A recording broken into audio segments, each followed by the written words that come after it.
kabady. May release po tayo today na pinagawa ni Boss Canciano Maniebo ng Oriental Mindoro mga kabady. Ito po yung binidyo ko po na order po sa atin na taga Mindoro po to. Ngayon natapos na po yung unit niya, ipupulaw niya po today. And then yung mga CR po nito, yung papeles po nito mga kabady, nakapangalan na po sa kanya. Original papers po to mga kabady, transfer po sa pangalan niya. And then naka-indicate na rin po yung top load natin mga kabady. Kaya ikutin po natin yung unit niya kung gaano siya ka-quality pagkakagawa, kung gaano siya kalinis at kakinis mga kabady. Umpisahan po natin sa cabin. Kaya mga kabady, umpisa natin sa front. Naka Euro 4 grills na po to, brand new po to. And then mga headlight po nito, mga bago po, mga Dipo brand, mga kabady. And then nagpalagay na rin po siya ng mga bulbar, mga sariling design po namin na bulbar, mga kabady. Yan. Stainless po yan. Tingnan nyo po pagkakayari ng mga bulbar namin. Ganyan po kalinis sila mga kabady. Wala pong plastic to mga kabady. Full stainless po yung mga bulbar namin. Ikutin po natin sa front cap and then sa loob po ng cabin. Naka big side mirror na rin po to mga kabady. Yan po. And then side antenna. And then may rain visor na rin po. Mga new arrival po na rain visor po namin. Ayan. Pagdating naman po sa loob ng cab, nagpalagay na rin po siya ng stereo. Left and right door po. Ayan mga kabady. And then naka LED na rin po yung panel gauge nito mga kabady. Yung kagandahan niya no. Kahit gabi mas maliwanag po to. Ayan po yung unit ni Canciano Maniebo ng Oriental Mindoro mga kabady. I-release po today. Ayan po yung mga front seat niya. Mga stock lang po.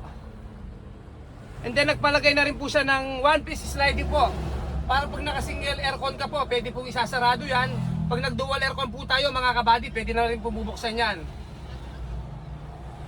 Pagdating naman po sa engine nito mga kabady, nagpalit po kami ng mga timing belt, tensioner, chainsaw, fan belt, coolant, lahat po ginawa na po namin para gagamitin na lang po. Pati mga injection pump nito, bagong calibration na po. Pati mga nozzle po mga kabady.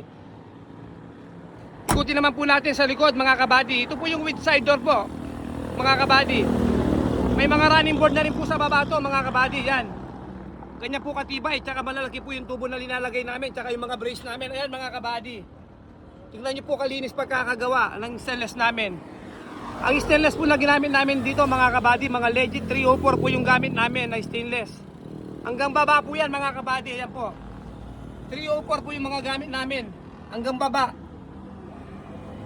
Ayan po yung kagandahan ng mga sa amin. Solid po kami sa 304 na ginagamit namin. Makapal po to. And then mga gulong po namin, brand new MRF po. Hindi lang po apat yung mga brand new namin gulong. Pati po yung reserva namin, brand new din po mga kabady. Ito po, papakita ko po sa inyo. Ayan mga kabady, para makita nyo lang po, 5 pirasong bagong MRF po linalagay ko sa mga umo-order po ng unit sa amin. Ikutin naman po natin papuntang likod mga kabady. Naka full door na rin po to. Full door stainless po mga kabady yan. And then nagpalagay na rin po ng mga bulbar po sa likod, tsaka grills ng mga ilaw. Mga sariling design po namin ng mga bulbar mga kabady, ayan po. And then nagpalagay na rin po siya ng muffler tip. Ayan, kumpletong-kumpleto mga kabady. And then may mga ladder na rin po to. Touchable din po yung ladder nito. Pakita naman po natin yung top load niya kung gaano siya katibay pagkaka-mounting mga kabady. Touchable din po itong top load na to mga kabady. Ayan po yung mga bracket niya. Touchable po lahat ito. Stainless po yung mga bracket ng top load namin, yung kagandahan nito. Naka-welding po sa bubong yung mga bracket nito pero touchable po yung top load. Ganyan po ka-quality po yung trabaho namin dito kay Jun Kembaw po mga kabady. Sa loob naman po ng cab or body po, ito naman po. Yan po yung loob niya. Naglagay na rin po kami ng stopper. Yan lang po kami naglalagay, mga flatbed Korea. Matibay po to mga kabady. And then may grills na rin po sa bintana nito, 4 na piraso po. Every window each po, may grills po to, 4 na piraso mga kabady. And then yan po yung upuan niya. Kalahati lang po, lagpas ng kalahati ito. Papakita ko po mamaya yung na-discover namin na upuan po. Pagbukas po ng side door namin. And then stainless na rin po yung handle sa ceiling po. And then po yung dual aircon namin na napakalamig. Shoutout po kay Boss Joseph Simon, pinakamagaling po na nagtatrabaho, nag-aircon sa Balangkas, Pampanga po. Shoutout rin po kay Paring Jake. Gyaw. Ayan po yung mga tauhan na kay Mark Anthony, Simon. Magaling po na nag-aircon dito sa Balangkas. Ganyan po yung hanapin nating aircon. Yokohama po, napakalamig po nito mga kabady. Hindi po kayo magsisisi sa mga cooling system nito. Shoutout din po sa mga kasama ko sa shop po, kay Ramil Kembao po, yung nag-assemble po ng mga body namin, sa mga stainless, kapatid ko po yan. Pinagtutulungan po namin. Sa fabrication naman po, si Henry Muwan po mga kabady. Pagdating naman po sa pentor, si JR Celerio po, shoutout. Shoutout din po kay Arnold Oliado po, pentor din po yan mga kabady. Shoutout din po kay Baban Densyo na nagbabaping po mga kabady. Dito na naman po yung pinagmamalaki po namin dito. Kay Jun Kembao po, yung mga favorite po namin dito. Mga paborito po namin dito, mga side door po. The original side door by Jun Kembao, no copyright mga kabady. Tingnan nyo naman po pagkakalawas ng mga pinto namin, kung gaano sila kapantay mga kabady. Tingnan nyo pagkaka-stainless po yung mga pinto namin, kung gaano sila kalinis. Pagbubuksan po natin to, hindi po sila pahirapan mga kabady. Para lang nagbukas ka lang ng rep. And then para ka lang nagsara din ng rep mga kabady. Hindi po persado yung mga pinto namin. Tingnan nyo po yung mga apakan naman po namin dito mga kabady. Tingnan nyo gaano sila kalinis. Wala pong pintura yan mga kabady. Sobrang linis po yung pagka-stainless nito. Ito po yung sinasabi po namin na discover namin na upuan. Dati nag-assemble lang po kami ng mga upuan, yung ginawa kong isang side door. Pero may na-discover po kaming upuan. Napopol po to mga kabady, ang kagandahan nito. Ito ipapakita ko po sa inyo. Ibababa nyo lang po to. Ipupull down nyo lang po sa ilalim yung lock nito. Ito po mga kabady. Ayan po. And then X16 po, makakadaan po tayo dito. Papunta dun sa likod. In case man nakasara yung pinto sa likod, pwede po tayong dumaan sa side door.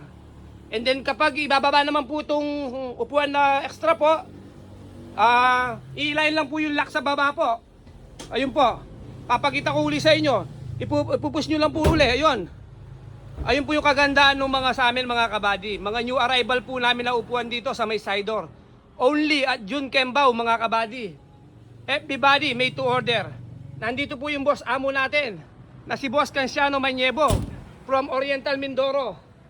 I-interviewin po natin sa in-order niyang everybody with side door po mga kabady. Kung ano yung masasabi niya nung pumunta siya dito. Ayan po, magandang tanghali, Boss Canciano Maniebo. Today, release na natin yung unit mo.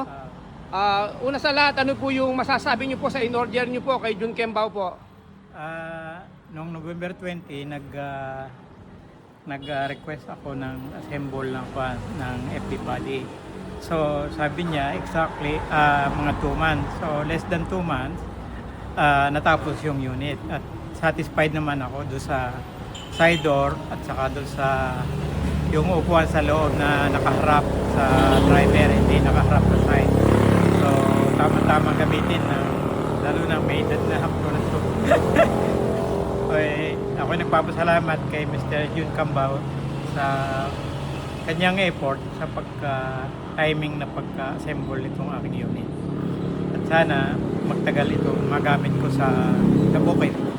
Ayun, ang kagandahan pa nito mga kabady, nakapangalan na sa kanya, nakatransfer na po sa personal name niya po ni Canciano Maniebo po. And then yung top load po nito mga kabady, naka-indicate na rin po para hindi na siya balay na uliin pa sa top load mga kabady. Boss Canciano, maraming salamat po sa tiwala niyo po sa amin. Kahit first time lang po tayo nag-meet nung nagpagawa kayo. Pero yung tiwala niyo po sa amin, hindi niyo po binitawan. Pero yung tiwala ko po sa inyo, maraming salamat po mga Boss Canciano Maniebo. Maraming salamat din at sana sa ulitin. Malay mo magpagawa ulit ako. Yun, umiirit pa daw ng isa si Boss Canciano. May pera pa. Ayun mga kabady, itong mga video namin and then ano po to, puro live po kami. Never po kaming nag-edit ng mga video po. Gusto po namin mga live po para wala po tayong masabi sa mga viewers natin. Ito po, ikutin muli natin yung unit niya mga kabady. And then ituturo ko po yung pin location namin. Ito po, with side door by Canciano Maniebo ng Oriental Mindoro. Yan po yung unit niya. Quality, ganyang kalinis mga kabady, only at Jun Kembao. Ito po yung pinan location namin sa refill. Balangkas, Santo Tomas, Pampanga po mga kabady. Tapat na tapat po kami pagdating nyo sa Balangkas, Pampanga. Hanapin nyo lang po yung refill nito ito po yung pinaka-pin namin. Tapat na tapat po kami. Sa mga gustong umorder po, pwede po kayong tumawag sa number ko po. Ito po. Jun Kembao po, FB Body, made to order. 0935-3043-488 po. Pwede rin po kayong mag-subscribe sa YouTube ko po. Jun Kembao po. Pwede po kayong dumirect sa messenger ko po, mag-message po sa mga gustong umorder ng mga unit.